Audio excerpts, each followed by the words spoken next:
that one does. Yeah, that, you know, because it's real staccato and the note just drops off right away. Oh, it definitely sounds like a banjo. 6-string banjo, yeah. It's a drone string. Yeah.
Okay, I gotta get out the big gun.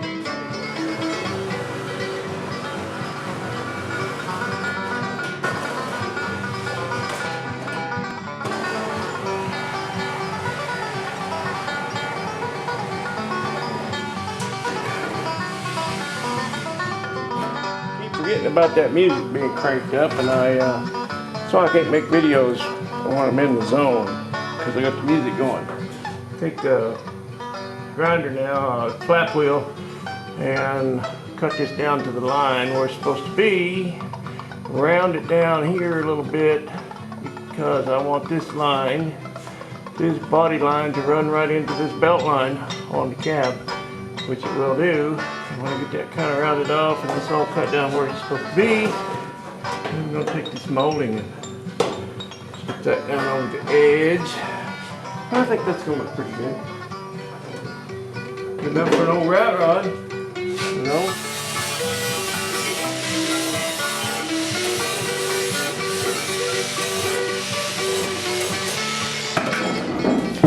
Okay, I gotta shut this camera off because I just can't do this without music. Well, that's looking better. Got both those sides cut down. Been wanting to get that done for a while. So, yeah, that looks pretty good. Did y'all see that, all that foo-foo paint that Chevaholic had on his motor? Man, he had that thing all painted up, all girly like. It looks like, looks kind of like nail polish or something, you know? Man, that thing had some foo-foo on it. Really pretty. I'm joking. I'm gonna paint my engine too. I've got some Hemi orange over there that just about matches these wheels, and that's what I'm gonna do. But it's a lot of fun. It's a lot of fun joking around about that paint and stuff. I'm gonna see if I got a piece over here in the garbage. Let me shut you guys off just for a second. I gotta grab some copper. Here's some scrap left over from last night. You know, I used to buy, when I first started doing the metal art, sometimes I'd have to buy a little bit of metal, just sheets of 18 gauge, just to cut things out of them. And you know, that new metal was just too shiny for me, so I used to make my own rust. I'd have a formula for it, you know. I'd use a little apple cider vinegar, maybe. You can put a little salt in that, and some hydrogen peroxide, and that'll make things rust up. And we've got some, what do we got here? We got some sulfuric acid, and I believe this is sulfuric acid as well. So I'm going to use a little bit of that. I'm going to see if I can get this copper to turn green. I mean, it will in time on its own, but sometimes I like to hurry the process. I remember making this label when my kids were little. I mean, you know, they could read maybe, but they weren't very old. So I think this is acetic acid, maybe. But I'm going to smear a little on here on this copper, and we'll see what it looks like here in a day or three. Well, like anything else, you can look on the internet and find a bazillion ways to do things. And I found a really good website that shows patina formulas for brass, bronze, and copper. And it's got a whole list of different colors. If you want blackish brown, antique green, that's what I would want. Basic green, blue green, light green, green blue, purple to light green. Anyway, and then you, let's see where we got antique green. Click on that and then it gives you the formula. One of them I read said to even shoot an electric charge through it, and that would have an effect, so it could be fun. Well, there's lots to do, but I think the next thing I'm going to do, I think I'm going to climb in there and cut a hole for that drive shaft. I think that's what I'm going to do. Well, some of you guys have been around a while, you already know this, but I'll just show you under here. I painted, I put a little foo-foo on this engine for old Chevaholic. See that? See that orange, orange paint there? That's the only foo-foo I got on this engine. But it ain't near as pretty as the one he did. Man, that thing's nice. You know, I am not going to have to cut out very much here.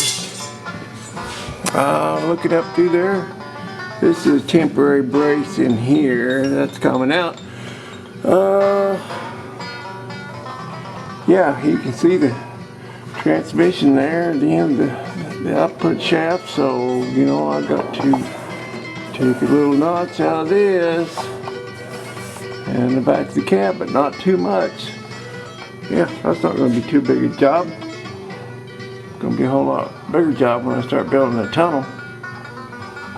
I used the tailgate off of one of these donor trucks to make this panel to go in front of my body here. I used a very high-tech method of marking that so I can cut that arch out for the drive shaft. Here's my high-tech measuring device or marking device right there. Yeah, that's scientific. That's some scientific stuff right there. All right, I'm gonna cut that out. Okay, there be that much. Now I'm going to.